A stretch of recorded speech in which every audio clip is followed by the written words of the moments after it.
네, 2교시로 경영조직론 기출문제 풀이를 진행을 하도록 하겠습니다.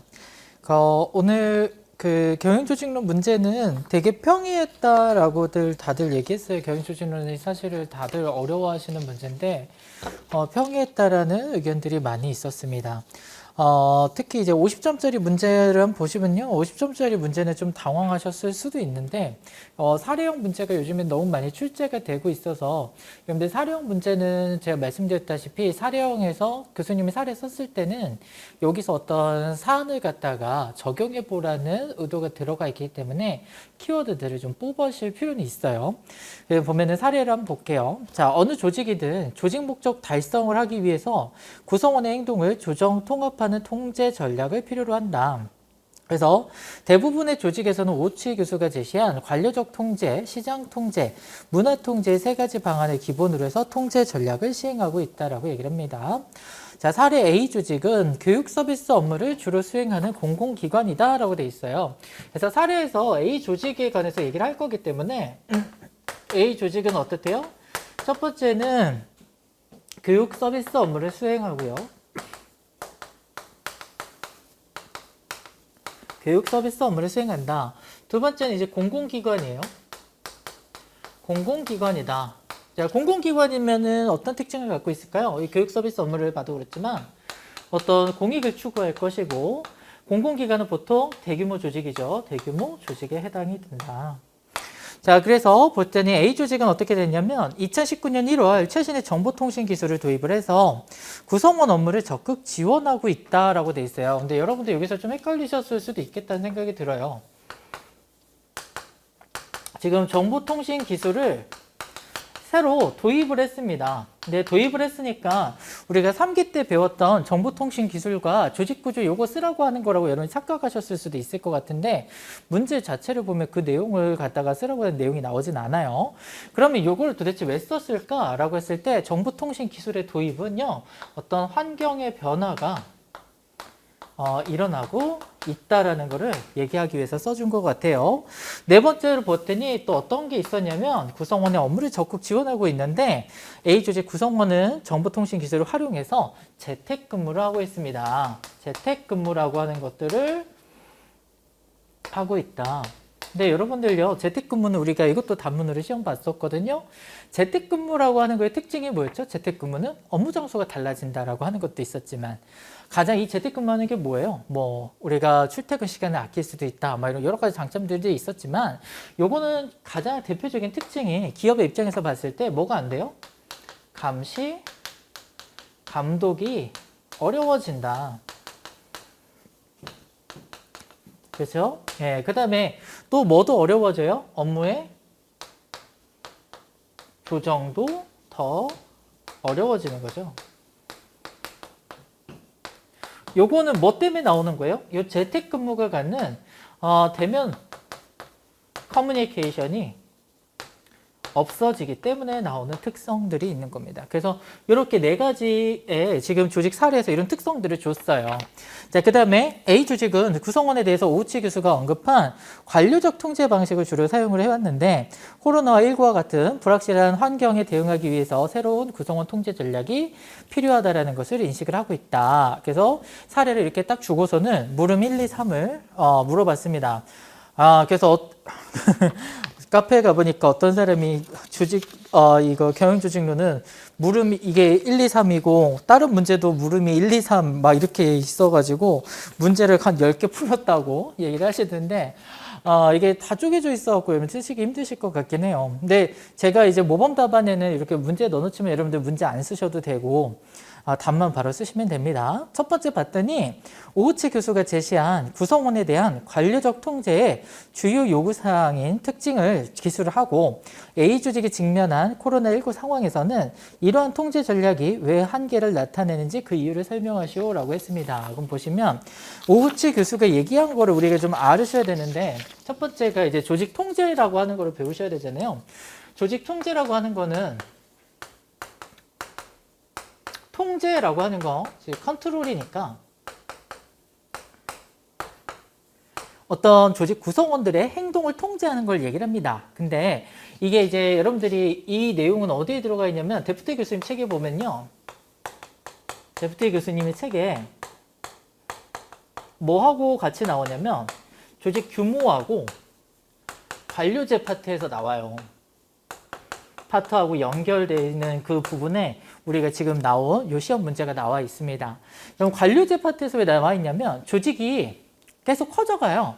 조직이 살아남기 위해서는 어떻게 되냐면 조직이 살아남기 위해서는 우리가 지방을 축적하듯이 자원을 갖다가 조직 내에다가 계속 축적을 해야지만 나중에 위기가 발생했을 때 살아남을 수 있다. 그래서 조직은 어떻게 돼요? 규모가 존재하기 위해서는 규모가 계속 커져간다.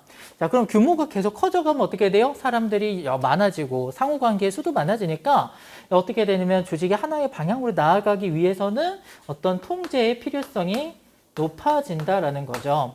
그래서 이제 조직이 커졌을 때 우리가 대표적으로 이 조직 통제에 관해서 얘기한 사람이 베버라는 학자입니다. 베버가 뭘 얘기했냐면 관료제라는 걸 얘기를 해요. 그래서 이 관료제하고 같이 여기에 나오는 그 오우치 교수의 세 가지 통제 방식이 같이 나옵니다.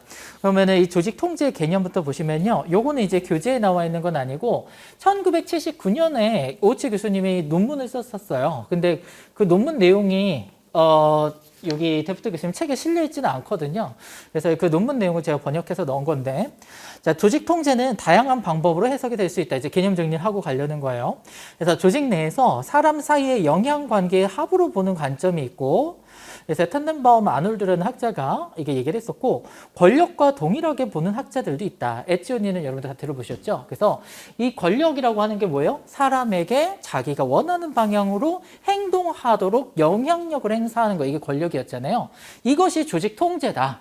또는 사람들이 어떻게 하는 거냐면 영향 관계, 어떻게 서로 간에 영향을 주는가, 이것들이 조직 통제다. 이렇게 조직 통제는 학자마다 다르게 바라봤어요.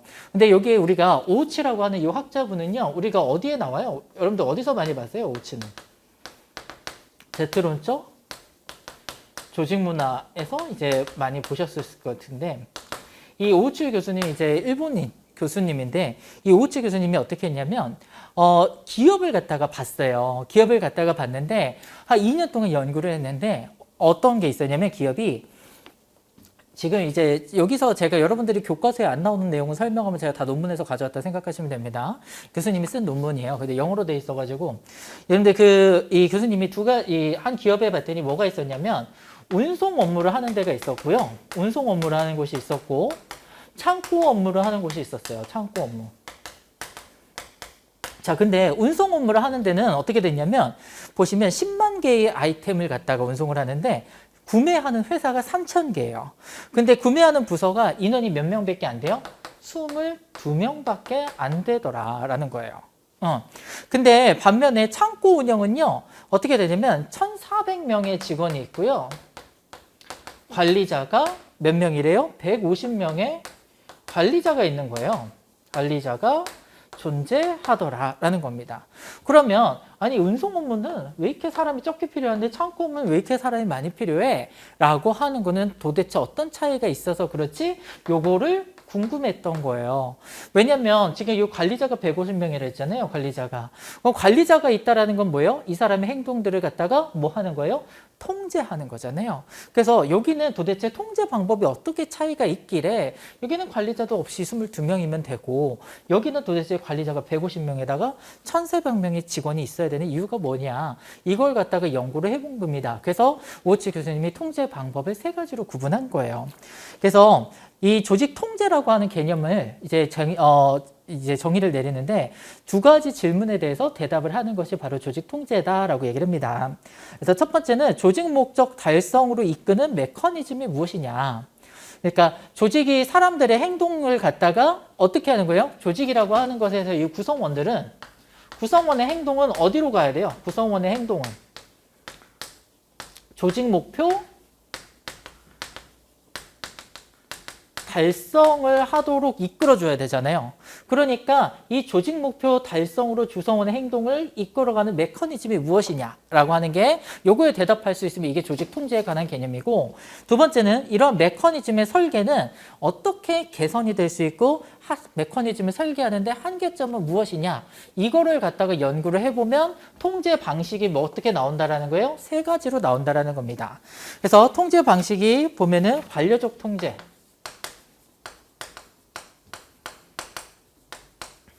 두 번째가 우리가 얘기하는 시장 통제, 세 번째가 문화 통제. 요 세 가지를 우리가 도출해낼 수 있다라고 얘기를 합니다. 그래서 오우치의 조직 통제 전략을 보면요. 1번 조직 통제 전략에 윌리엄 오우치 교수가 실제 조직이 수행 가능한 세 가지 조직 통제 전략으로 관료적 통제, 시장 통제, 문화 통제를 제시했는데, 각각의 통제 전략은 서로 다른 유형의 정보에 기반을 두고 있지만 한 조직 내에서 세 가지 전략이 동시에 진행이 될 수도 있다. 자, 첫 번째 관료제 통제의 개념은요. 이분이 첫 번째 관료제 통제가 여기에 해당되는 거라고 얘기를 해요. 창고 업무, 사람 많이 필요했던데. 자, 창고 업무에서 확인을 해봤더니 창고 업무는 고객에게 정확한 물품을 창고에서 가져오는 사람이 있고요. 그 다음에 포장해서 송부하는 사람이 있어요. 그래서 이 다양하고 분명한 규칙에 의해서 모니터링 돼야 되고, 잘못 고객에게 가게 되면 문제가 생기기 때문에 어떻게 되냐면 지시하고 밀접하게 감독이 되고 있더라. 이런 특징이 있다라는 겁니다. 그래서 이런 특징이 누가 얘기를 했지 하고 살펴보니까 베버가 얘기했던 관료제적 특징이 여기에 포함이 돼 있는 거예요. 그래서 보면 이 데프트 교수님 교재 454페이지에 보면 요구사항들이라고 돼 있어요. 교수님이 이제 특징이라고 얘기를 했는데, 관료적 통제는 뭘 가지고 사람의 행동을 통제하는 거냐면 규칙, 표준, 위계, 합법적 권한을 가지고 사람의 행동을 어디로 가져가는 거예요? 조직 목표 달성 쪽으로 이끌어가는 방법이 뭐다? 관료적 통제다. 자, 그러면 규칙, 표준, 위계, 합법적 권한이잖아요. 이 문제 자체가 여러분들 앞에서 보시면 1문은요 관료적 통제에 관해서 쓰는 거고, 2문은 뭐에 관해서 쓰는 거냐면 시장 통제하고 문화 통제 쓰는 거예요. 근데 뭐에 관해서 쓰는 거냐면 요구사항들에 관해서 쓰는 겁니다. 그래서 이 통제라고 하는 것의 개념을 알고 있는지 물어보는 문제예요, 결국은. 자, 그러면 이 관료제 통제라고 하는 것을, 관료적 통제라고 하는 그 요구사항이라고 하는 것이 규칙, 표준, 위계, 합법적 권한이니까 각각에 관해서 이제 여러분들이 1문에서 답을 적어 주셔야 됩니다.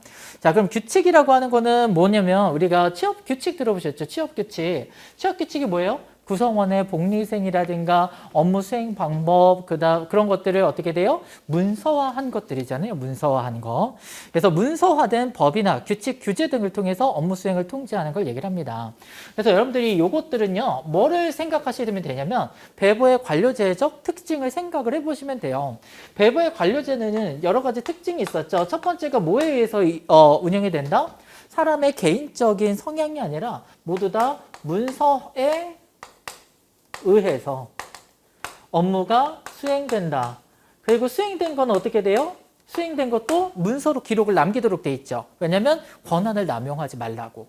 그래서 우리가 제가 수업에 예를 들어드렸던 것들이 목포의 대불공단 얘기를 들어드렸었는데, 목포의 대불공단 갔을 때 사람들한테 목포의 대불공단에 전봇대가 있어가지고 그 전봇대를 차가 지나가야 되는데 그 높은 차량들이 못 지나간 거예요. 그래서 공무원들한테 전화해서 이거 좀 그 전봇대 좀 없애달라고 얘기를 했더니 아무도 안 들어줬다는 거죠. 그래서 공무원한테 전화하니까 공무원이 그거 우리 일이 아닌데요. 국토교통부에다 전화해보세요. 국토교통부에 전화해보면 한전에 전화해보세요 하고 서로 돌렸던 거잖아요. 왜요? 자기 업무가 아니고 그것이 뭐에 따라서 해야 되기 때문에, 문서에 따라서 해야 되기 때문에 그래요. 그랬는데 그렇다 보니까 뭐가 나타난다고 했냐면 우리가 목적과 수단의 전치 현상이 발생될 수 있다고 했습니다. 자, 공무원이 존재하는 목적은 우리 시민들이 편리하게 하기 위해서 있는 건데 아무도 안 들어주는 거죠. 전화만 뺑뺑이 돌리고. 그래서 그게 임창희 교수님 책에 있는 예일 텐데, 그래서 그 대통령이 지나가다가 그거 불편하지 않겠냐 한마디 했더니 그 다음날 없어졌다고 하잖아요. 전봇대가. 그것처럼 이 관료제라고 하는 거의 첫 번째 특징이 뭐냐면 문서에 의해서 업무 수행이 되는 겁니다. 그래서 이게 이제 관료적 통제라고 하는 것들이 베버가 얘기했던 관료제 조직에서 구성원들을 어떻게 통제할 것인가를 얘기를 하는 겁니다. 그리고 배버의 관료제는 뭐 했던 거예요? 조직은 어떻게 된다? 기본적으로 살아남기 위해서 커질 수밖에 없어요. 왜 커진다고요? 환경이 급격하게 변화했을 때 여유 자원이 있어야 대처할 수 있기 때문에. 그럼 조직은 계속 커져 나가면 어떻게 된다? 구성원의 방향을 어떻게 된다? 자기 마음대로 개인적인 목표가 다 있을 거 아니에요. 회사 다닐 때 누구는 나는 내 자기 개발하러 다닐 거고, 누구는 돈 벌러 다닐 거고, 누구는 자기 가치관을 실현하기 위해서 다닐 거고, 막 자기마다 목표들이 다 다르잖아요. 그러면 뭐가 안 이루어진다? 조직의 목표 달성이 안 된다. 그러면 한 방향으로 이끌어 가려고 하면은 통제가 필요한데 관료제 조직에서 사용했던 통제가 뭐다? 관료적 통제다라고 오치 교수님 얘기를 한 겁니다. 그러면 관료적 통제의 첫 번째 특징이 뭐라고요? 문서에 의해서 이루어진다. 두 번째는요, 표준이라고 되어 있는데 우리가 표준화라고 하는 거를 조직론에서 우리 공부했었죠. 표준화가 뭐였어요? 업무의 수행의 결과를 똑같이 나오게 하는 거였습니다. 자, 그러면 관료제는 공식적 직무 기술과 타이틀을 이용해서 전문화된 분업이 이루어집니다. 이 전문화된 전문화된 분업은 제가 그때 관료제 수업하면서 테일러도 똑같이 분업이 이루어졌기 때문에 여러분들 외우기 쉬울 겁니다 라고 했던 거 기억나세요? 테일러랑 똑같아요. 어떻게 했어요? 이 사람이 수직적, 수평적으로 분업을 합니다. 그래서 뭐를 달성하려고 해요? 효율성을 달성하려고 하는 것이 관리조직의 특징이에요. 그렇기 때문에 전문화된 분업이 이루어진다. 그럼 분업을 하면 어떻게 돼요? 업무가 잘게 쪼개지고 그러면 어떻게 된다? 효율성이 올라간다. 그래서 업무를 수행했을 때 보면 개인적인 특성을 배제해요. 그래서 관리조직 특징이 뭐였냐면 사람이 업무를 결정하는 게 아니라 자리가 그 사람을 결정하고 그 자리에 맞는 그냥 사람을 배치하는 것뿐이다. 이게 관료제의 두 번째 특징이었습니다. 그러면 관료제 통제도 어떻게 돼요? 어떤 분업을 통해서 업무가 이루어지고 어떻게 된다? 전문화가 돼 있다. 이런 게 두 번째 특징이 되는 거고요. 세 번째는 위계라고 되어 있습니다. 위계라고 되어 있는데 이 관료제 통제를요. 영어로 하면 hierarchical control이에요. 이게 위계라는 단어거든요. 이게 위계라는 단어를 여러분들이 잘 안 들어보셨을 수도 있는데 이게 뭐냐면 위계라고 하는 거는 직급의 차이가 있다라는 거예요. 직급의 차이가. 그래서 위에 상급자가 얘기하면 밑에 사람이 복종하고 거기에 따라주고 이런 것들을 우리가 위계라고 얘기를 합니다. 그래서 이 관료제는 특징이 뭐였냐면 옛날에 우리 아직도 그런 거 있지만 채용 비리 막 이런 거 있잖아요. 그런 것들을 막기 위해서 관료제는 그 옛날임에도 불구하고 어떻게 했냐면 사람을 채용할 때는 그 사람의 전문성을 보고 채용해야 된다라고 얘기를 했었어요. 그래서 그 사람을 그 자리에다 집어넣으면 그 사람이 예를 들어서 내가 인사팀장이었는데 회계팀장으로 직무가 바뀌었다. 그럼 내가 인사권 갖고 가요? 안 갖고 가요? 못 갖고 가는 거예요. 그 자리에 권한과 책임이 붙어 있는 거죠. 이게 아까 설명했던 2번인 거고 그 자리에 들어가려면 어떻게 돼요? 그 사람은 전문성을 갖고 들어가야 되는 겁니다. 그래서 이 전문성과 자격에 따라서 사람이 충원이 되면 이 사람은 충분히 자격 요건을 갖추고 있기 때문에 어떤 권한을 행사할 수가 있다. 이게 뭐예요? 위계라는 거죠. 그래서 조직은 계층적 구조를 가지고 수직적으로 업무가 분화가 되어 있고 비공식적인 구조를 인정하지 않는다. 그 다음에 네 번째가 이제 가장 중요한 건데요. 합법적인 권한을 행사합니다. 합법적 권한을 행사한다. 우리가 합법적 권한이라고 하는 거는요. 뭐예요? 지위에 기반한 거예요. 요거에 이제 상대되는 개념이 뭐예요? 베버가 얘기했던 전통적 권한이나 카리스마적 권한. 이거는 활용하면 된다, 안 된다? 이거는 지양해야 된다. 쓰면 안 되고 이 합법적 권한을 가지고 행사해야 된다라고 얘기를 했어요. 예를 들어 가지고 내가 부하 직원을 가지고 사람이니까 데리고 이 사람은 내가 업무를 시켜 가지고 조직 목표에 달성하는데 기여하도록 하려고 해요. 그럼 내가 팀장이니까 아까 팀장은 뭘 갖고 있어야 된다고요? 이 직위를 갖기 위해서는 전문성을 갖고 있어야 돼요. 그래서 내가 팀장으로서 전문성을 갖고 업무를 어떻게 수행하세요라고 하는 거는 어디에 들어가요? 합법적 권한에 들어가요. 근데 전통적 권한은 뭐예요? 나이가 많으니까. 또는 카리스마적 권한은 뭐예요? 덩치가 크고 힘이 세 보여서 또는 그 사람의 눈빛이 또는 목표 달성 열정 때문에 이런 것을 가지고 권한을 행사하면 어떻게 된다? 사람의 행동을 통제하면 된다, 안 된다? 안 된다라고 얘기를 한 겁니다. 그래서 이것이 이 관료적 통제에서 얘기했던 특징들이 됩니다. 그래서 이 네 가지를 갖다가 여러분들이 적어주시면 되겠는데, 이 문제가 1문이 여기서 끝난 게 아니라 요구사항 지금 어디까지 적은 거냐면요. 요게 오우치 교수가 제시한 구성원에 대한 관료적 통제의 주요한 특징들을 설명하고 A 조직이 직면한 코로나19 상황에선 이 통제 전략이 왜 한계를 나타내는가를 쓰라고 했습니다. 자, 그러면 이 관료제라고 하는 거를 갖다가 설명해 보면 아까 뭐라고요? 목적과 수단의 전치 현상이 일어난다고 했습니다. 왜요? 규정에 너무 얽매이기 때문에. 그러면 환경이 바뀌었잖아요. 예를 들어 가지고 아까 얘기했던 것처럼 도로에 전봇대가 너무 큰 게 양쪽에 이렇게 있어서 길을 막고 있어서 차량이 큰 게 못 지나가요. 이게 이제 차량이 큰 게 못 지나간다. 그러면은 옛날에 이거 처음 전봇대 만들 때부터 그랬겠어요? 그렇지 않겠죠.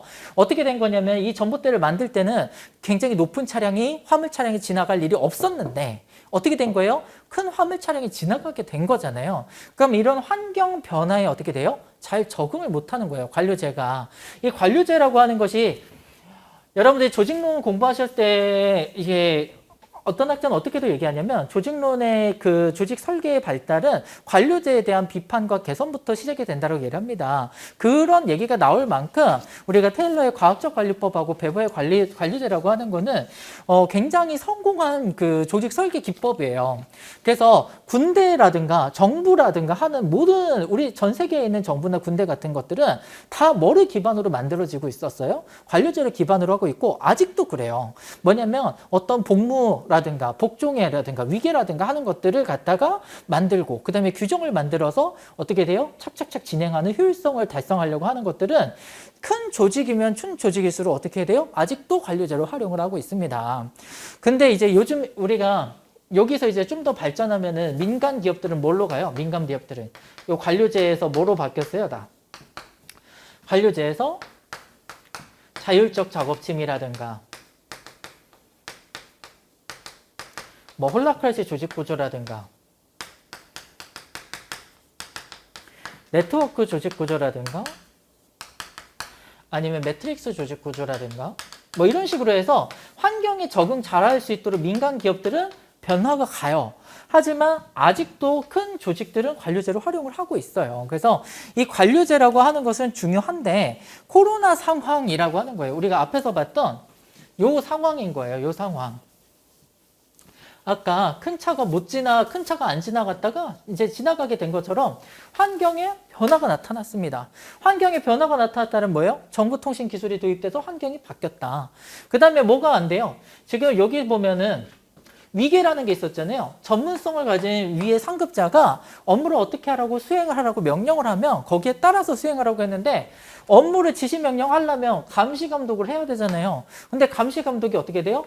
어려워진 거예요. 그러니까 A 조직의 코로나 상황에서 이제 통제 왜 이 관료적 통제를 사용할 수 없는지를 쓰라고 했으니까 이 사례를 가지고 쓰는 겁니다. 그래서 A 조직의 상황을 보시면 자, A 조직은 교육 서비스 업무를 주로 수행하는 공공기관이다. 2019년 최신에 정보통신 기술을 도입을 해서 구성원 업무를 지원을 하고 있으며 재택근무 등을 활용하고 있다. 이건 이제 사례에 나온 거니까 그대로 쓴 거고 이게 어떤 의미를 갖느냐 즉 해서 이제 의미를 분석을 해준 거예요.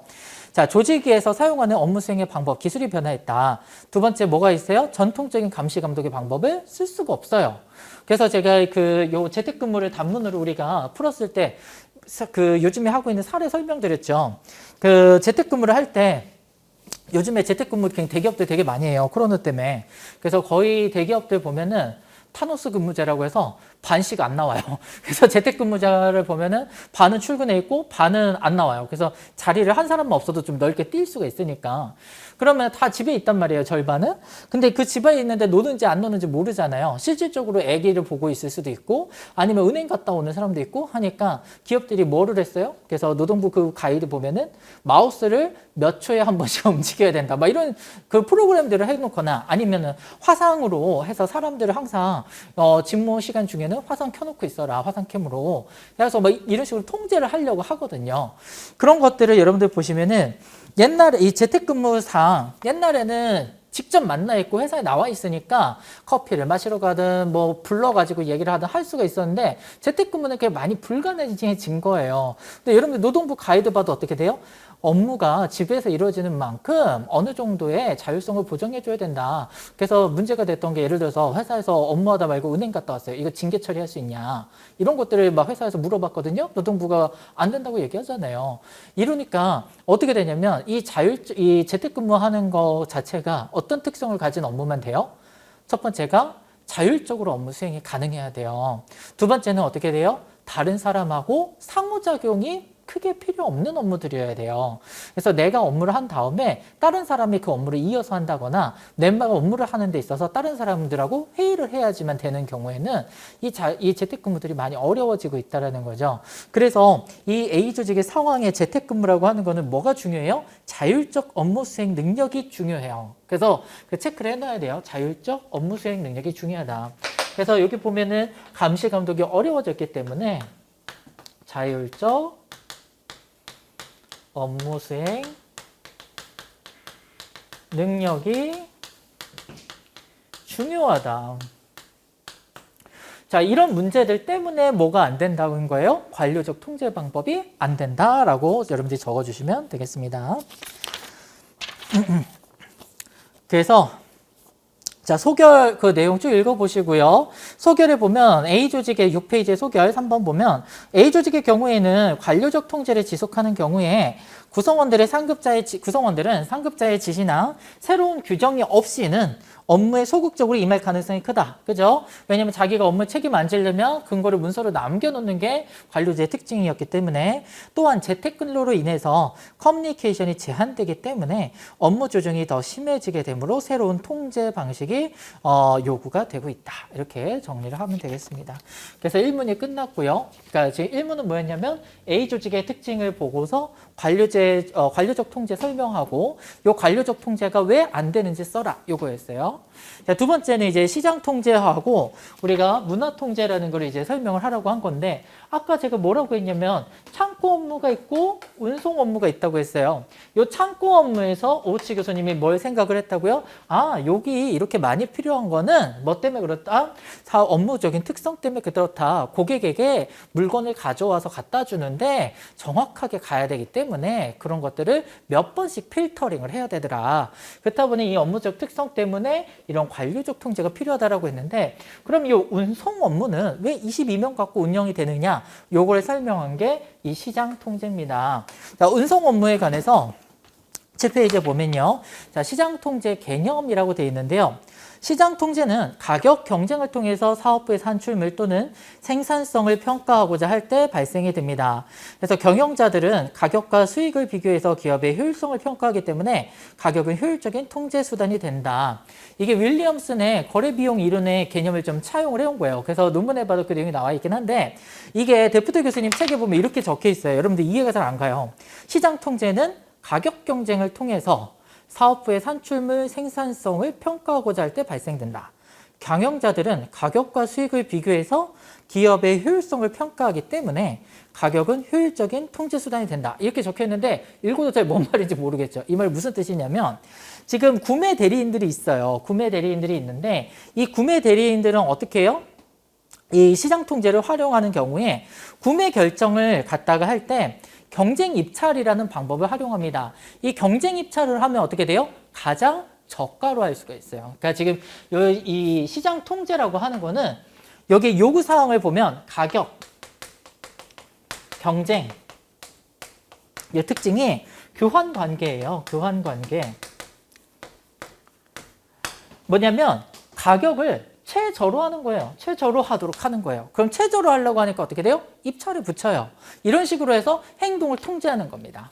그 다음에 경쟁하려고 감독자는 어떻게 돼요? 감독자는 업무 수행을 더 최소화한다. 그래서 비용이 최소화되는가? 작년보다 더 줄어들었냐? 매출액 대비 비용이 몇 % 차지하냐? 이걸로 갖고 감독을 하는 거예요. 그럼 어떻게 돼요? 이 사람의 행동을 하나하나 볼 필요가 있어요? 없어요? 없죠. 그래서 우리가 이거를 갖다가 어떻게 되냐면 관료적 통제는 뭘 하는 거냐면 행동을 통제하는 거고요. 행동 통제고 그 다음에 우리가 아직 문화 통제는 안 배웠지만 시장 통제하고 문화 통제는 결과 통제적인 측면이에요. 뭔 말이냐면 행동을 하나하나 보지 않아요. 여러분들이 농사가 됐어요. 회사에 가서 일을 할 때 팀장님이 야, 뭐 보고서 금요일까지 좀 갖다 줘 라고 얘기를 했어요. 그러면 금요일까지 내가 막 작성하고 있으면 팀장님이 월요일날 몇 페이지까지 썼나 보자 하고 팀장님이 나 보고서 쓰고 있는데 컴퓨터를 얼마나 빨리 치는지 뒤에 와서 서 있고 이렇게 하면 어떻게 돼요? 행동 통제예요. 근데 금요일날 딱 됐을 때 팀장님이 어떻게 돼요? 보고서 쓴 거 가져와 봐 라고 하면 어떻게 돼요? 그거는 결과 통제예요. 보고서가 잘못돼 있으면 그때 이제 문제가 생긴 거니까 그때 개입을 하는 거지. 그 전에 어떻게 돼요? 얘가 화살을 빨리 치는지 똑바로 앉아 있는지 커피를 몇 분 먹는지 이런 것들을 다 감시 감독하지 않는다라는 거죠. 그런 거는 아까 얘기했던 것처럼 뭐 때문에 그래요? 업무적 특성들이 다 반영이 되는 거예요. 근데 지금 여기 관료적 통제하고 시장 통제, 문화 통제가 있는데 시장 통제는 뭐에다 초점을 맞춘다고요? 가격, 경쟁, 교환 관계를 가지고서 뭐 하는 거다? 결과 통제를 하는 겁니다. 그래서 예를 들어서 네트워크 조직 구조가 여기 얘기로 나오는데 여러분들 네트워크 조직 구조가 뭐죠? 네트워크 조직 구조? 네트워크 조직 구조는요, 아웃소싱 주는 거예요. 그래서 우리 회사는요, 브랜드가 예를 들어서 나이키다 하면 나이키 본사에서는 뭐 한다고요? 디자인만 하고, 여기서는 디자인을 하고, 생산 라인은 다른 데다가 주고, 그 다음에 금융 재정하는 데가 다른 데 있고 이런 식으로 해서 다 아웃소싱을 주는 거죠. 아웃소싱을 주는데 그러면 생산 라인을 갖다가 생산을 하는 데가 A도 있고 B도 있고 뭐 C도 있고 하면 얘네들 중에서 어떻게 하는 거예요? 여기 생산 라인 A, B, C를 최저가로 가장 좋은 품질로 경쟁을 시켜가지고 이 생산 라인 하는 A, B, C 회사를 통제하는 방식으로 이용을 하는 거죠. 그러니까 예를 들어서 나이키라는 회사가 생산 라인이 뭐 A는 예를 들어서 중국이라고 하고요. B는 뭐 베트남이라고 하고요. 얘는 뭐 태국이라고 할까요? C는? 그러면 여기 회사가 3개가 있어요. 그러면 여기에 관리자들이 가서 야 품질 뭐 너네 제대로 만들고 있니? 공장이 어떻게 되어 있는지 그 다음에 시설물이 어떻게 되는지 계속 가서 보는 게 아니라 뭘로 갖고 하는 거예요? 품질과 비용을 가지고 너네가 원하는 수준을 안 하면 어떻게 돼요? 계약을 끊는 거죠. 이런 식으로 통제하는 거예요. 그럼 여기에서 통제하는 주된 가치 원천은 뭐다? 가격, 경쟁, 교환 관계를 가지고 하는 거다. 그렇게 해서 사람들을 통제한다. 그래서 이게 시장 통제의 원칙입니다. 그래서 이 문제를 보면 시장 통제의 개념을 다시 한번 볼까요? 시장 통제는 가격 경쟁을 통해서 사업부의 산출물 또는 생산성을 평가하고자 할 때 발생이 되고 경영자들은 가격과 수익을 비교해서 기업의 효율성을 평가하기 때문에 가격이 가장 효율적인 통제 수단이 된다. 이제 이걸 보고 다시 읽으면 또 이해가 가요. 되게 신기하죠. 그래서 이 시장 통제라고 하는 거는 이런 내용들이다. 그 다음에 넘어가셔서 요구사항까지 적은 거고요. 그 다음에 문화 통제라고 하는 것은 무엇이냐라고 했을 때요. 문화 통제는 우리가 여기 지금 2개밖에 없잖아요. 운송 업무하고 창고 업무밖에 없는데 문화 통제는 이제 뭘 가지고 한 거냐면 이 창고 업무를 가지고 얘기를 합니다. 창고 업무를 보면은 창고 업무도 이제 총괄 감독이 있고요. 총괄 감독자가 있고 총괄 감독자가 있고 요 밑에 여기 50명의 관리자가 150명이었나요? 150명의 관리자가 있잖아요. 이 관리자 밑에는 뭐가 있었어요? 창고 업무할 때 물건을 가져오고 포장하는 사람들이 있었죠. 그래서 일반 직원들이 있었어요. 자, 그러면 관리자는 일반 직원을 어떻게 관리를 하겠어요? 물건을 제대로 가져왔는지 포장을 했는지 행동 통제 방식으로 행동을 하나하나 봐요. 그죠? 근데 관리자가 이 업무를 제대로 하고 있는지 보려고 하면 요 총괄 감독자는 굉장히 많은 일을 해야 돼요. 그죠? 그렇기 때문에 어떻게 해야 될 것인가? 근데 왜 총괄 감독자는 1명밖에 없지? 라고 생각을 한 거예요. 그럼 보면은 이걸 어떻게 했었냐면 창고 그 8페이지에 문화통제 요구사항의 하나, 둘, 세 번째 문단 밑에서는 7번째 줄 보시면 됩니다. 자, 문화통제란 비공식적인 사회적 구조를 얘기를 하는데 창고 업무의 총괄 감독자는 창고 업무의 일반 감독자를 얘가 스케줄을 준수했는지 예산 내에서 업무를 했는지 창고 운영 규칙을 준수했는지 등을 평가를 해야 되는데 이거를 다 평가하려고 하면 어떻게 돼요? 너무 많은 노력이 들어가고 비용이 너무 많이 발생하더라. 그래서 이런 감독 비용을 줄이려면 뭘로 측정한다고요? 헌신도만 봅니다. 헌신도. 대신 이 헌신도만 책정을 하면 돼요. 얘가 정말 열심히 일하고 있나만 보는 거예요. 근데 요거 열심히 일하고 있나만 봐야 되는데 요거는 뭐가 전제가 돼야 되냐면 이 사람이 조직 목표 달성을 위해서 일하고 있다라는 전제가 성립만 된다면 뭐 하는 거예요? 얘가 열심히 일하고 있는지만 보면 된다. 라는 겁니다. 왜냐면 이 사람이 조직 목표 달성을 위해서 열심히 일하고 있다라고 하는 거를 갖다가 뭐라고요? 조직 문화에 뭐냐면 공유 가치를 갖다가 가치를 공유하고 있다라고 얘기를 하는 거예요. 가치를 공유하고 있다. 우리 회사의 가치를 공유하고 있다. 우리 회사의 비전, 미션, 그다음에 운영 목표 이런 것들을 어떻게 돼요? 얘가 동의해서 수행하고 있다면 얘가 아까 얘기했던 것처럼 스케줄을 지켰는지 예산을 다 지켰는지를 보는 게 아니라 열심히 일하고 있고 조직에 헌신하는지만 보고 체크할 수 있다는 겁니다. 그렇게 해서 통제하는 거를 갖다가 문화 통제라고 얘기를 해요. 그래서 예를 들어서 문화에 관해서 봤을 때 뭐 우리 회사는 뭐 보수적인 문화를 가지고 있다. 그다음에 효율성을 갖다가 증진시키는 거를 강조하고 있다라고 가정을 한다라고 해요. 그러면 예를 들어서 보수적인 문화예요. 그러면 회사에서 상급자가 지시하는 거를 얼마나 열심히 수행하는지 보는 거죠. 반면에 예를 들어서 우리 회사는 굉장히 혁신적인 문화를 가지고 있어요. 혁신적인 가치를 공유하고 있냐라고 봤을 때는 어떻게 체크하면 돼요? 얼마나 많은 제안을 하는가. 그 다음에 아이디어를 얼마나 내는가를 보면 돼요. 그런 걸 보면 뭘 할 수 있는 거예요? 얼마나 조직에 헌신하고 있는가, 얘가 잘하고 있는가를 평가할 수 있다는 거죠. 그래서 이 문화 통제라고 하는 거는 뭐냐면 조직이 원하는 가치를 공유하고 있는가, 이 가치는 뭐에 해당되는 거예요? 조직 목표 달성에 기여하는 그 가치들입니다. 그래서 문화 통제 요구사항을 보시면요. 8페이지 보면 문화 통제 개념부터 보시면 문화 통제란 행동을 통제하기 위해서 기업의 문화, 공유된 가치와 약속, 전통, 믿음과 같은 사회적인 특성을 이용하는 것이다. 요구사항은요. 문화 통제는 전통, 공유 가치와 신념, 믿음을 특징으로 한다. 그래서 문화 통제에서는 어떻게 돼요? 조직 목표에 헌신적인 사람을 고용을 하고 집단의 규범을 따라야 한다는 강한 압력이 존재하며 그런 규범이 조직 구성원의 행동을 통제하는 것을 얘기한다라고 되어 있습니다. 그래서 이렇게 여러분들이 정리하시면은 문화 통제까지 그 각각의 특징들을 정리하신 게 됩니다. 이제 세 번째는요, 산문이 있는데요. 50점짜리라 문제 되게 많아서. 자, 산문은 문제가 뭐였냐면 만약 여러분이 A 조직의 조직개발 전문가라고 가정을 하고 A 조직에 적합한 새로운 구성원의 통제 전략으로 문화 통제를 권고하기로 했다. 즉 행동 통제하는 게 아니라 결과 통제를 하겠다라는 거예요. 그럼 결과 통제가 사실 이제 시장 통제도 있고 문화 통제도 있는데 이 문화 통제를 권고하겠대요. 그럼 문화 통제 전략을 선택한 이유를 설명하고 그 전략을 구현하기 위한 변화 실행 방안까지 쓰시오 이렇게 돼 있습니다. 자, 그러면 보시면은 우리가 이 세 가지 중에서 관료적 통제, 시장 통제, 문화 통제가 있는데 문화 통제를 써야 되는 이유를 쓰라고 했거든요.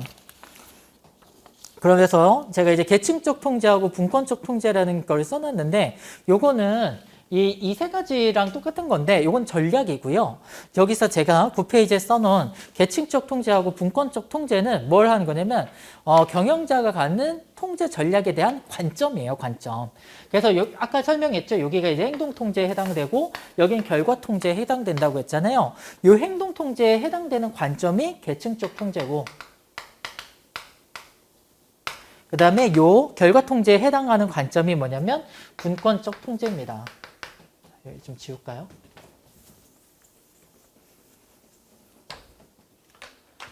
여기가 이제 분권적 통제가 됩니다.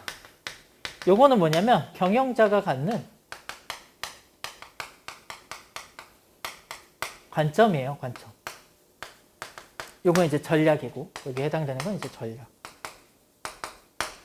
자, 그러면은 계층적 통제, 분권적 통제 이거는 사실은 행동 통제하고 결과 통제를 얘기하려고 한 건데 자, 그러면 A 조직은 왜 이 결과 통제 중에서 문화 통제로 가야 되는가 이걸 설명을 해줘야 되는 거예요. 자, 그러면 A 조직은 첫 번째 재택근무로 해서 감시 감독이 안 된다. 그러니까 뭐가 안 돼요? 관료제 통제는 안 된다. 이거 아까 설명했으니까 한번 썼고요.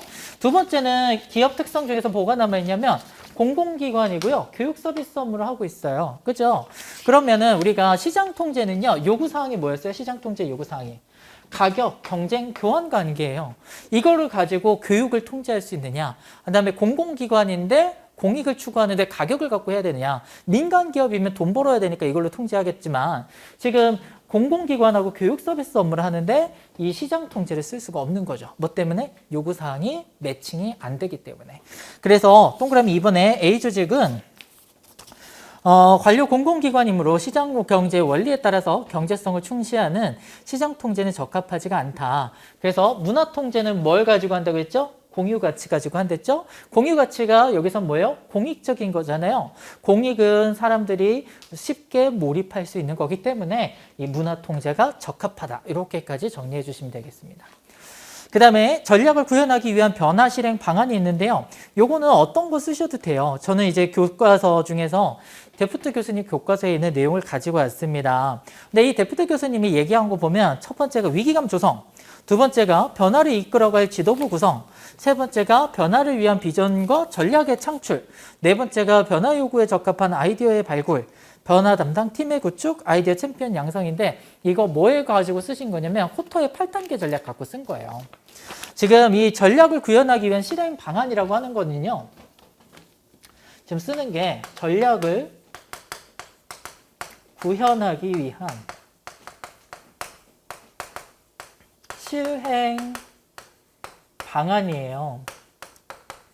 그럼 여러분들 보셔요. 요게 지금 아까 이 전략은 무슨 전략입니까? 지금 말하는 여기서 말하는 전략이라고 하는 거는 관료적 통제에서 과거에 관료적 통제 쓰고 있었다고 했으니까 관료적 통제에서 뭘로 바꾸겠다는 거예요? 문화 통제로 바꾸겠다라는 거잖아요. 문화 통제로 변화가 있다. 요거를 실행하는 방안입니다. 자, 그러면은 뭐예요? 행동을 갖다가 일일이 통제하는 방법에서 조직 문화의 가치 공유를 통해서 뭘로 하는 거예요? 결과를 가지고 통제하겠다라고 하는 거잖아요. 즉 뭐가 이루어지는 거냐면 문화의 변화가 이루어지는 겁니다. 문화의 변화를 가져오는 방법을 쓰라는 거예요. 요게. 자, 그럼 문화 변화 가져오는 거를 우리가 배운 게 뭐가 있죠? 첫 번째가 르인의 3단계 모형이 있었죠. 모형이 있었고 이 3단계 모형은 뭐였어요? 해빙, 변화, 재동결.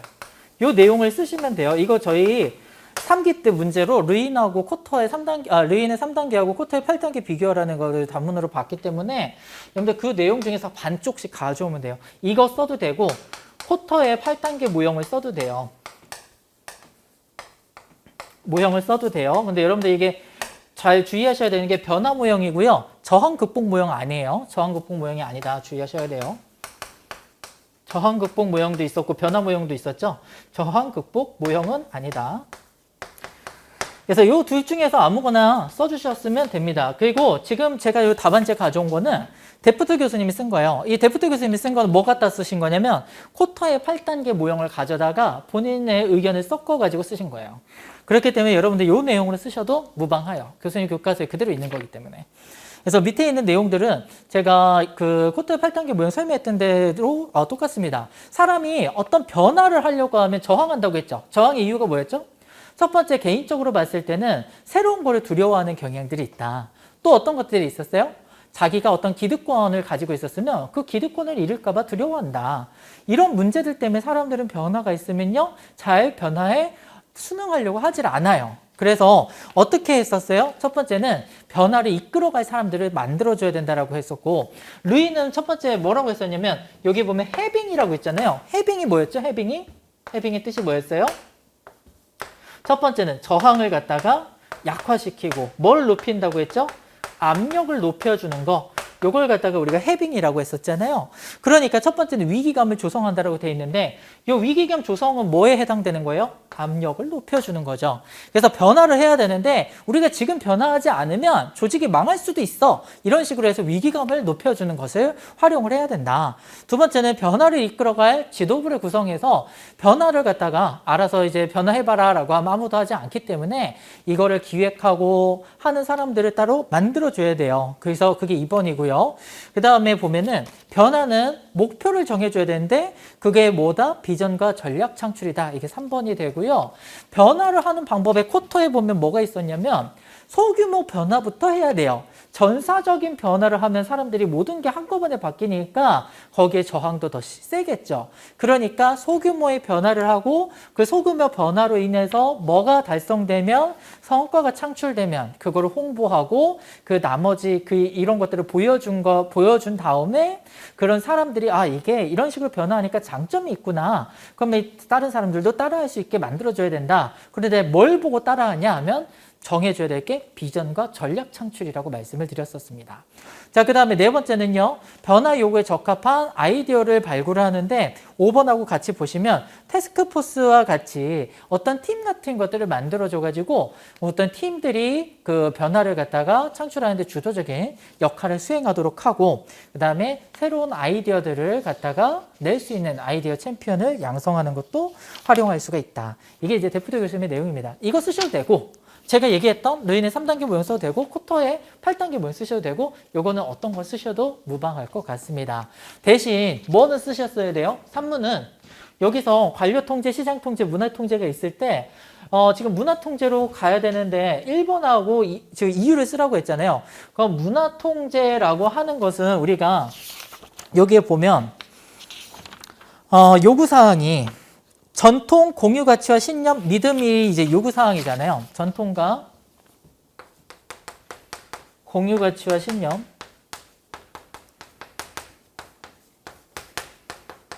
그 다음에 믿음.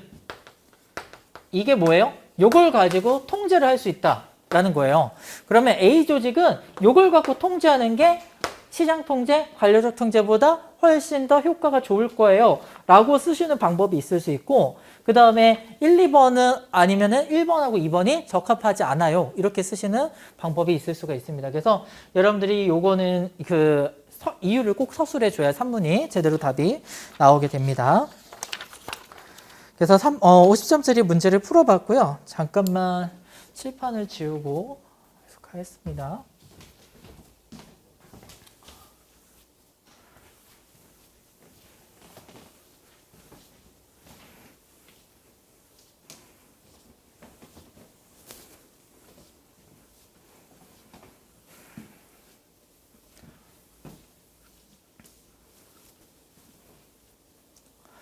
그 다음에 25점짜리가 2개 있는데 25점짜리 2개는요. 제가 3기 때 다 A급이라고 했고 문제도 풀어봤던 내용들이라서 제 수업 들었던 사람들이면 이거 다 풀었던 거니까 꼭 다 쓰셨어야 돼요. 이거 안 쓰셨으면 진짜 배신이에요. 배신. 수업할 의미가 없어. 이거 다 쓰셨어야 되고 요 30회 그 문제 중에서 쓰레기통 무형 보실래요? 근데 이게 저도 문제를 보면서 교수님이 이 사례 박스를 도대체 왜 썼을까를 되게 고민을 많이 해봤는데 이 사례 박스를 쓴 의미를 잘 못 찾겠어요. 왜냐면 이게 사안을 갖다가 포섭하는 내용이 없어요. 보면 문제 보면 쓰레기통 무형의 개념적 정의를 쓰시오. 쓰레기통 무형의 쓰레기통 무형이 자주 일어나는 주요 상황을 3가지 쓰시오. 그 다음에 쓰레기통 무형의 핵심 구성 요소 4가지 쓰시오라서 쓰레기통 무형 이론 내용 다 쓰는 거에 끝나거든요. 그래서 이게 사례 포섭이 없어요. 그래서 저도 이걸 보고서 도대체 교수님이 이 박스 내용을 왜 썼을까를 되게 고민해 봤는데 이 쓰레기통 무형 같은 경우에는 제가 봤을 때는 조직 의사결정 하나 둘 셋 두 번째 줄에도 있고 네 번째 줄에도 있는데 이거 조직 의사결정이다. 요거에 관해서 초점 맞춰서 써달라는 것 같고요.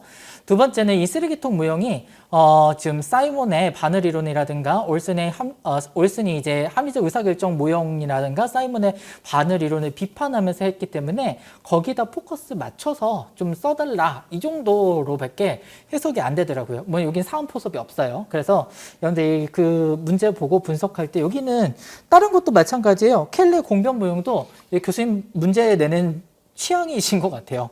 그래서 똑같이 여기는 사원 포섭이 없기 때문에 고민은 특별히 많이 하실 건 아닌 것 같습니다.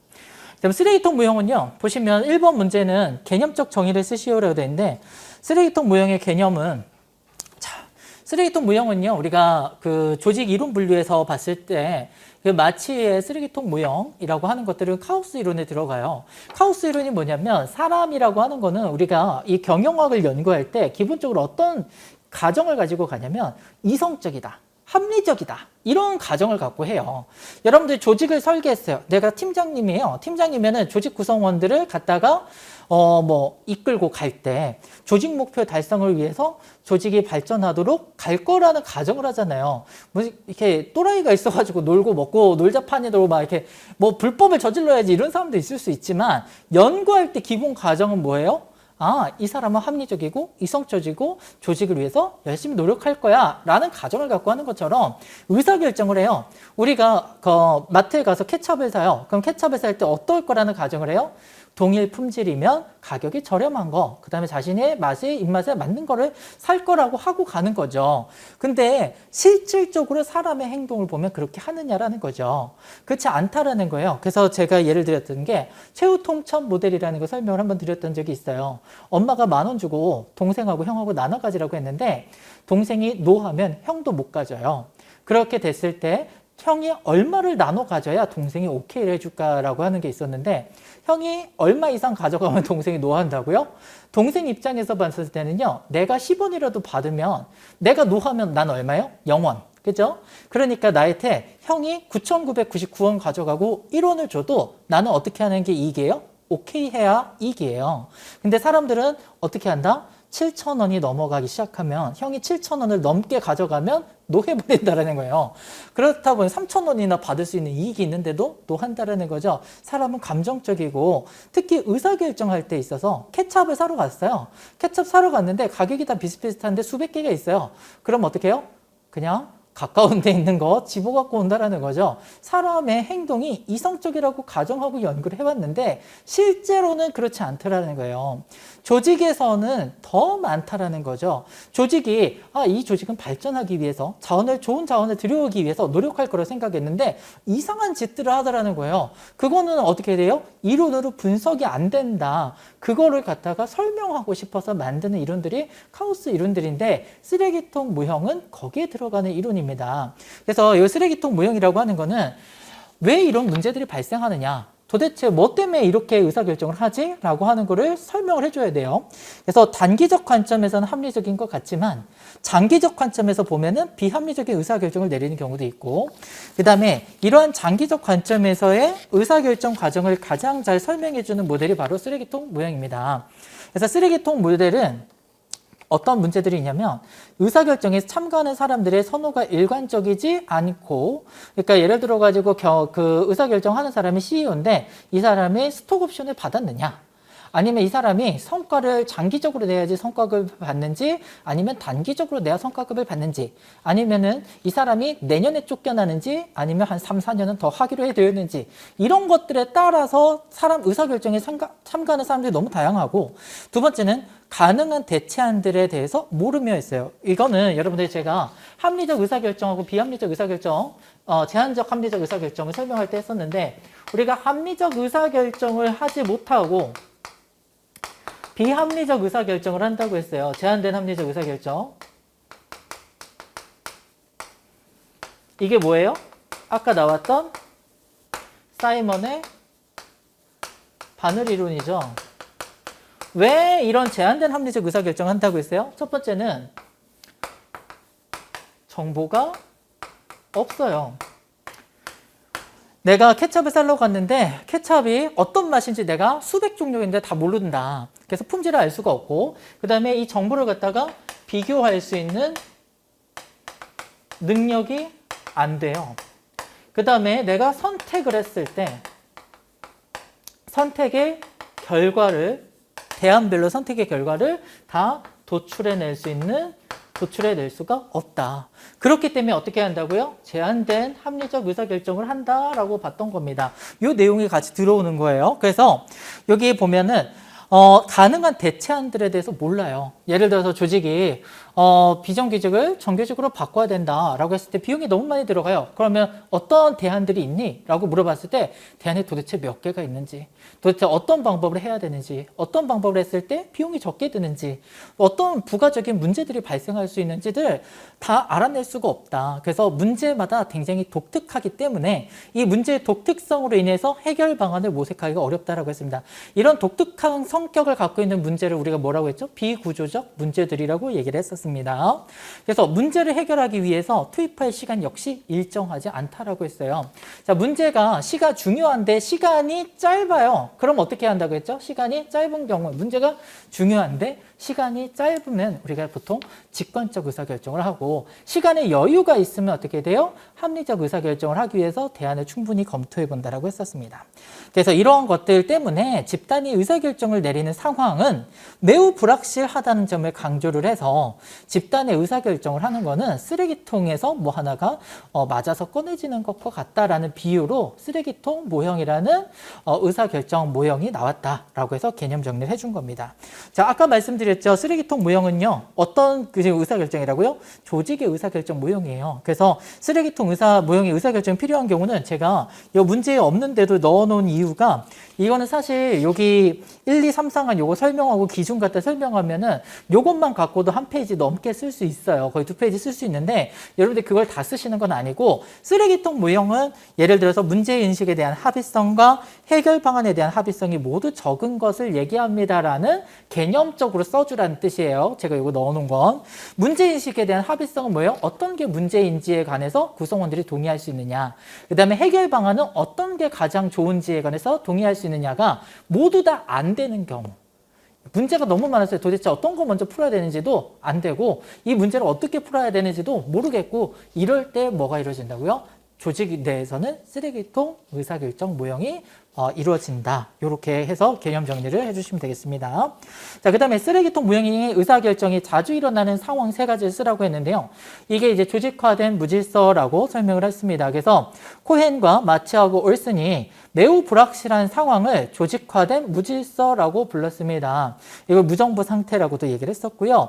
이거는 극단적으로 유기적인 조직을 의미한다라고 되어 있습니다. 극단적으로 유기적인 조직은 뭐예요? 환경에 우리가 먼저 스토커가 얘기했던 것처럼 우리가 유기적 조직과 기계적 조직이 나눠지죠. 그랬을 때 우리가 유기적 조직은 어떨 때 적합하다고 했어요? 환경이 복잡하고 뭐 할 때? 동태적일 때. 우리가 유기적인 조직에 어울린다고 했어요. 그러니까 극단적으로 유기적인 조직이라고 하는 거는 환경이 고려해야 될 게 너무 많은데 계속 변화하고 있을 때, 이때 뭐가 이루어지냐면 조직화된 무질서된 조직 상태가 나타난다라는 겁니다. 그럼 이 조직화된 무질서의 상태는 3가지로 구분해 볼 수가 있어요. 그래서 이 의사결정이 자주 일어나는 상황 3가지는 이거 써주시면 돼요. 3페이지에 보면 제가 1, 2, 3번을 써놨는데 옆에 대괄호로 쓴 게 있어요. 우선순위의 혼란은 데프트 교수님이 쓰신 거고, 우선순위의 불명확성은 임창희 교수님이 표현을 쓰신 거예요. 그러니까 이게 교수님마다 영어 표현을 갖다가 변화시키기 때문에 해석이 또 다 각자 조금씩은 다르게 나와요. 어떤 거 쓰셔도 상관없다고 제가 그냥 같이 적어 놓은 거고, 자, 우선순위가 혼란되어 있다라고 하는 겁니다. 그래서 문제가 뭔지, 문제를 해결하기 위한 대안이 뭔지에 관해서 선택을 할 때 우선순위가 각자 다르다. 두 번째는 기술의 모호성과 난해성, 해결에 대한 지식과 경험이 부족하다. 이런 경우에 쓰레기통 모형이 발생되고요. 3번째 보면은 직무 변경, 임시적 결정자들. 그래서 장기적인 관점으로 볼지, 단기적 관점으로 볼지. 그 다음에 의사결정자들이 의사결정하고 책임 안 지고 다른 데로 부서가 발령나는지. 이런 거에 따라서 쓰레기통 모형이 활용이 얼마나 잘 되는지가 결정된다. 자, 그 다음에 쓰레기통 모형의 핵심 구성 요소는요, 4가지 요인이 있습니다. 이 4가지 요인 쓰시면 되는데, 문제, 해결 방안, 참여자, 선택 기회가 어떻게 된다고요? 우연하게 다 일치가 될 때 문제가 해결이 된다. 라고 얘기를 했습니다. 6페이지에 보면 쓰레기통 모형의 시사점이 있는데요. 요거는 여러분들이 쓰시면 가점을 받을 만한 사항이고 꼭 쓰시지 않아도 상관은 없어요. 근데 요거는 맨 마지막 줄 정도는 좀 쓰셨으면 좋겠고, 문제 내에다가 답안 쓰실 때 이 쓰레기통 모형이 갖는 시사점에서 중요한 게 아까 설명드렸다시피 혼란 상태와 합리적이지 못한 의사결정이 일어나는 거를 학자들이 설명하고 싶어서 나온 거다라고 하는 거니까, 이 내용을 만약에 시사점 안 적으실 거면 개념 파트에다가라도 적어주시면 좋을 것 같습니다. 자, 그래서 우리가 25점짜리 2번째 문제 풀어봤고요. 이제 한 문제 남은 거 정리하도록 하겠습니다. 켈리의 이거는 제가 이거 너무 중요하다라고 말씀을 드렸고, 이거는 이 조직행동론 파트에서 미출이었었잖아요. 미출이어서 제가 이거 되게 많이 얘기해 드렸어요. 근데 시험 문제를 저는 이렇게 구분해서는 안 내고 케일리의 공변 모형에 관해서 쓰시오 이렇게 냈는데 이때 답안지에 뭐 내부기인과 외부기인 이것도 다 설명드렸고 귀인 이론 쓰는 방법 또 다 설명드렸었습니다. 자, 내적 기인하고 외적 기인이 있는데요. 자, 기인에 의해 보면 우리는 어떤 행위에 대해서 그 원인을 추론하는 성향이 있는데 자신의 행동이나 타인의 행동에 대해서 원인과 결과를 밝히는 것을 우리가 귀인이라고 합니다.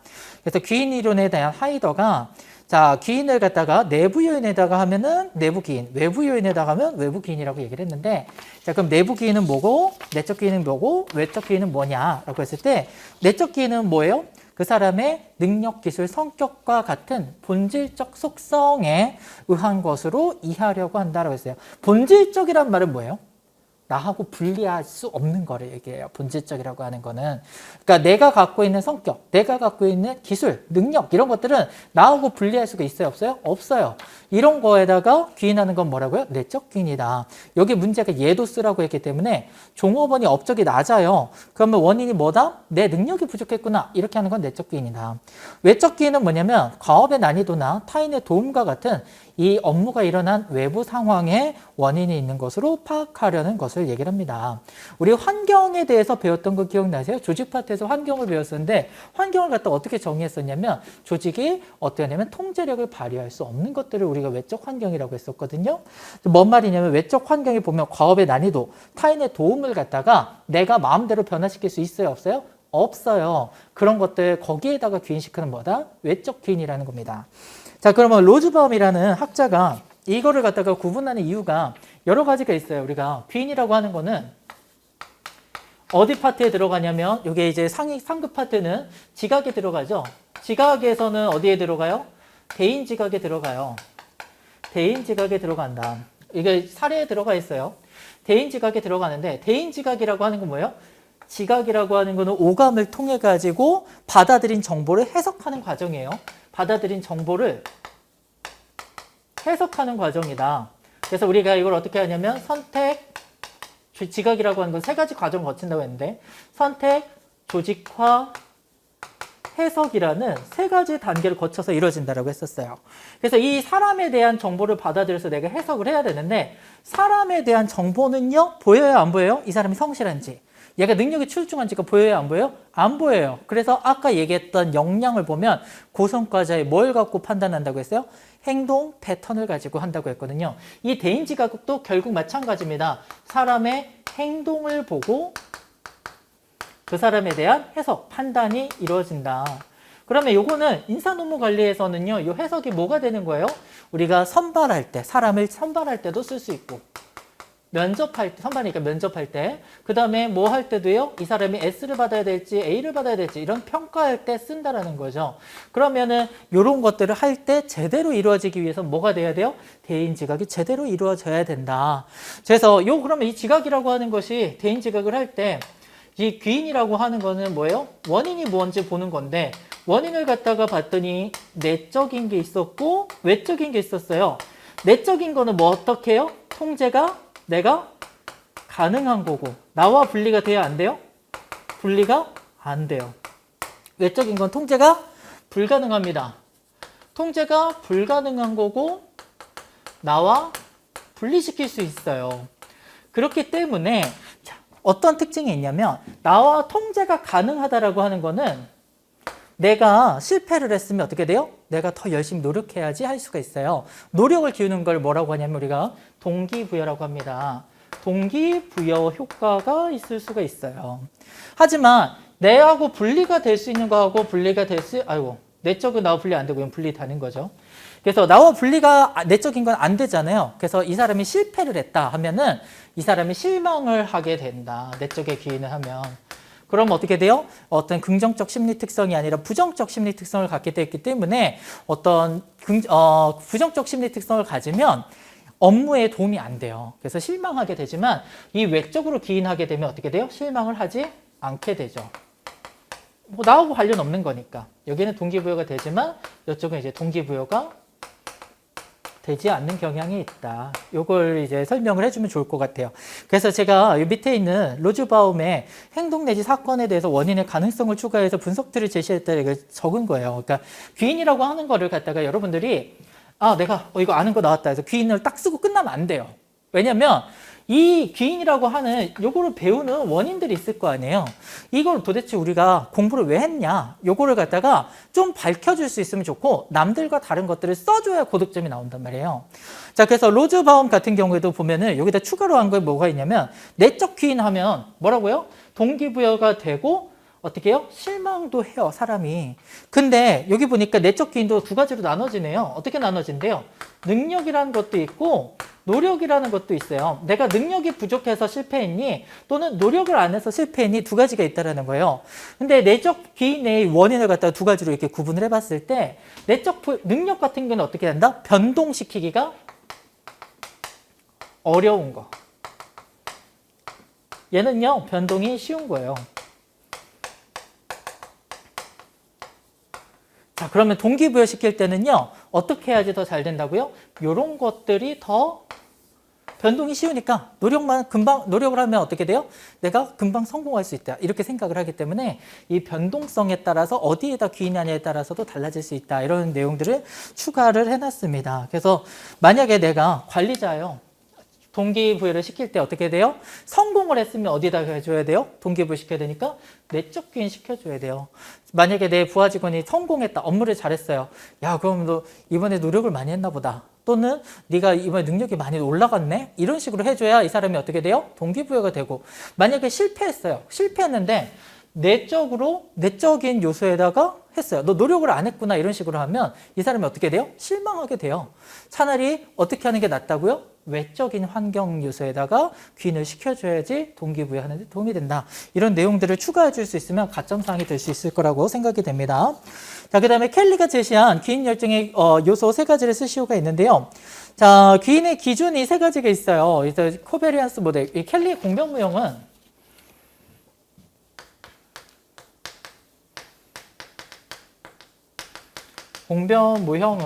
우리가 이제 코베리언스 모델이라고 하는데,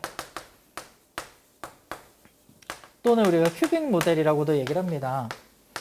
이 세 가지 기준이 있어서 그런데요.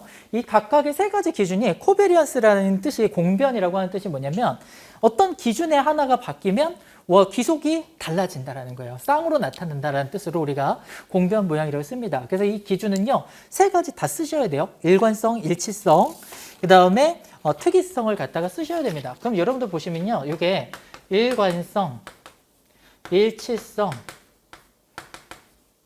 특이성이 있어요. 자, 그러면 여기 제가 뒤에 보면은 표를 하나 만들어 놨는데, 교수님 책에 있는 표를 가져왔는데, 일관성이 어떻게 돼요? 낮으면 외부 기인을 해요. 일관성이 낮다라, 일관성은 뭐하고 관련된 거냐면 시간하고 관련된 겁니다. 시간하고 관련된 건데, 일관성이 낮으면 어떻게 돼요? 외부에 기인하고, 일관성이 높으면 내부에 귀인을 합니다. 자, 일치성은 뭐에 관련된 거냐면요, 사람에 관련된 거고요. 특이성은 이제 사건에 관련된 거예요.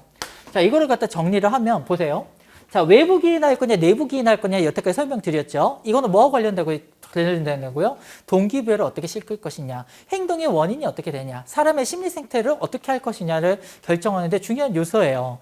자, 그러면은 외부 기인할지 내부 기인할지를 봐야 되는데, 예를 들어서 일관성만 설명을 드리면 홍길동이라는 아이가 영어 시험을 봤는데 얘는 1학년 때부터 계속 영어 시험을 잘 봤어요. 그럼 얘는 3학년 때도 영어 시험을 잘 봤으면 시험이 쉬웠을까요? 아니면 얘가 능력이 높을까요?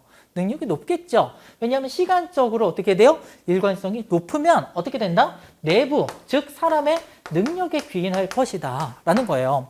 하지만 일관성이 낮아요. 얘가 시험을 겁나게 못 봤는데 이번에만 시험을 잘 봤어요. 그러면 얘 내부가 아니라 외부적인 시험이 쉬웠을 거라, 시험의 난이도가 쉬웠을 거다라고 귀인을 해요. 원인을 갖다 찾을 때. 이렇게 켈리가 이 사람의 행동의 원인을 찾는 기준을 갖다가 제시를 해준 거예요. 이 세 가지를. 자, 그러면 낮다, 높다가 있으니까 총 경우의 수는 몇 가지가 나온다? 2 곱하기 2 곱하기 2 하면 총 8가지가 나옵니다. 근데 이 8가지를 다 외워서 쓸 수가 없기 때문에 제가 이게 문제가 시험에 나오면 뭘 써야 된다고 얘기했냐면 귀인 쓰고, 그 다음에 켈리 공병무용 3가지 기준 써야 된다 했어요. 첫 번째가 3가지 기준 써야 되고, 그 다음에 뭘 해야 되냐면 이 세 가지 기준 중에서 무조건 외부 기인 되는 경우가 있고 무조건 내부 기인 되는 경우가 있어요. 왜냐면 일치성의 경우에는 어떻게 되면 돼요? 높으면은 외부 기인 되고 그 다음에 특이성의 경우에도 높으면 외부 기인이 되니까 일관성이 낮고 일치성, 특이성이 모두 다 높으면 무조건 외부 기인이잖아요. 그러면 그 예시를 하나 적고 무조건 내부 기인 되는 예시를 하나 적어야 된다고 했어요. 그래서 8가지 경우의 수를 모두 적을 수는 없지만 어떻게 된다고요? 경우의 수가 확실한 2가지는 어떻게 할 수 있다? 적을 수 있다고 했어요. 그래서 요거를 2번째로 적으라고 말씀드렸습니다. 그 다음에 3번째로 꼭 적어야 되는 게 있다고 했어요. 뭐라고 했냐면 우리가 코베리언스 모델이라고 했잖아요. 코베리언스 모델이 어떻게 한다고요? 규정이 변하면, 기준이 변하면 이 행동의 원인도 변할 거다. 그럼 요 3가지를 갖다가 기준이 있는데 하나만 변했을 때 어떻게 되지? 2개가 변했을 때 어떻게 되지? 의문이 들잖아요. 요 기준을 어떻게 활용하는지를 꼭 적으라고 했었어요. 요거를 안 적으시는 분들이 많았을 거예요. 그래서 여러분들 고득점 받으시려면 이 3번째 걸 적으셨어야 됩니다. 그게 어디에 있냐면 4페이지에 켈리의 귀인 법칙의 종합이라는 목차를 제가 3번을 적은 거예요. 3가지 법칙 간의 관계는 보면 어떻게 돼요?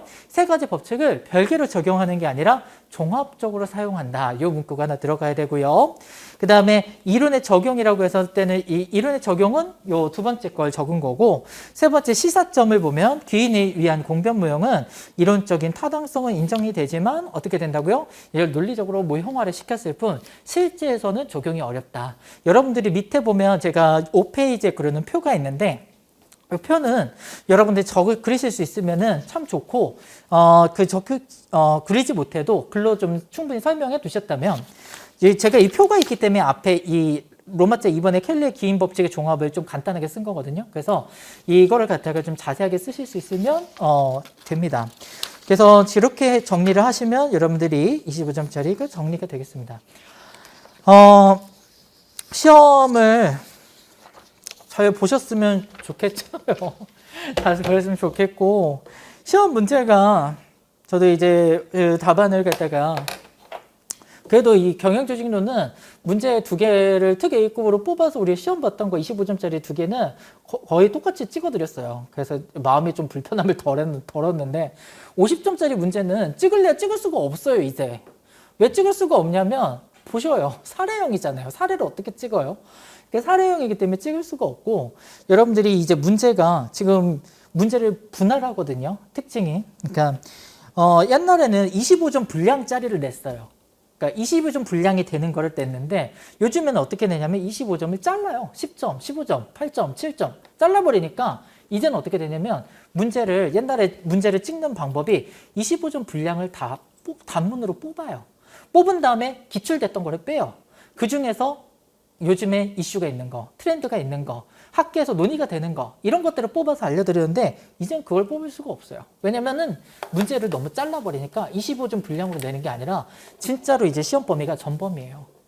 그래서 여러분들이 공부를 연기 때부터 좀 충실히 하셨으면 좋겠고 시험을 설명을 드린 것 자체는 이게 제가 설명을 드릴 때 3기까지 들으신 학생분들을 기준으로 해서 설명을 했기 때문에 여러분들 들으시면서 뭔 말이지 하는 부분들이 있으실 수도 있을 것 같아요. 근데 시험을 잘 보신 분들은 합격하셔서 필드에 오셔가지고 저를 만나면 저한테 말씀하시면 시험 보시고 합격 결과 나오면 말씀하시면 제가 시원한 음료수라도 사드릴 테니까 오시고요. 그 다음에 만약에 공부를 다시 하신다라고 하면은 연기 때부터 브리타 준비를 하시고 그 다음에 진짜 시험이 전범위가 됐기 때문에 잘라서 낼 수가 있기 때문에 여러분들이 그 교재를 꼼꼼히 봐야 된다. 그 다음에 또 이번 시험의 특징이 뭐였냐면 인사노무관리 파트에서는 시험 범위 벗어난 거라고 생각되는 게 나왔고요. 경조 같은 경우에는 데프트 교수님 책 위주로 나왔긴 한데 굉장히 뭐냐면 사고 깊이 알아야 돼요. 내용을. 그러니까 사실 제가 지금 요 50점짜리 문제를 풀 때 그 오우츠 교수님의 논문을 영어로 된 걸 제가 왜 번역해서 여기다 써가지고 답안을 썼냐면 교수님의 책만 가지고는 여러분들이 이해하기가 너무 어렵고 답안이 안 써져요. 교수님 책에 많은 내용들이 어떤 내용이냐면 외국 기업 사례를 적어가지고 썼거든요. 근데 여러분들이 외국 기업이라든가 외국 기업의 그 경영진이라든가 하는 내용들이 외국인들은 알지 몰라도 우리는 잘 모르잖아요. 그래서 예를 들어서 삼성전자에 뭐 누가 회장이 감옥에서 풀려났다 하면 우리는 알지만 외국인 들으면 알겠어요? 모르는 것처럼 그 외국 기업 사례를 보면 우리가 안 와닿기 때문에 책에 그 사례들 다 빼면 내용이 별로 없어요. 그렇기 때문에 여러분들이 그거를 읽고서도 내가 공부했었는데 선생님이 분명히 요거 내용 얘기를 했었었는데 했음에도 불구하고 답안을 쓰려면 분량이 안 나오는 경우들이 있을 것 같아요. 그 내용들을 여러분들이 답안을 쓰려면 좀 깊이 알아야 되는 상황들이 오고 있다. 그래서 여러분들이 만약에 시험을 진짜 노무사 제가 이제 카페에서 보고서 되게 충격 먹었던 게 2년을 공부하셨던 것 같은데 그분이 2년을 공부했는데 1년을 더 한다고 해서 합격할 자신이 없다. 시험 문제가 너무 어떤 교재가 딱 있고 그 범위 안에서만 달달달 외우면 합격한다라고 하면 할 텐데 그게 아니라 너무 범위가 포괄적이고 알 수가 없다라고 이렇게 얘기를 하시는데 그런 거를 이제 벗어나려면 이제 연기 때 교수님 책을 꼼꼼하게 처음부터 끝까지 다 보셔야 돼요. 그래서 만약에 좋은 결과가 나오시면 제일 좋고요. 꼭 저희한테 연락을 주시고, 만약에 혹시 좋지 않은 결과가 나온다고 해도, 그 공부 방법이라든가 하는 방법들을 좀 교정을 하셔서 공부 다시 한번 하시면 좋을 것 같습니다. 수업을 2시간 좀 넘게 했는데요. 많이 도움 되셨으면 좋겠고, 문의사항 있으시면은 저희 이메일 같은 것도 다 공개가 돼 있으니까 그쪽으로 문의 주시면 되겠습니다. 네, 고생 많으셨습니다.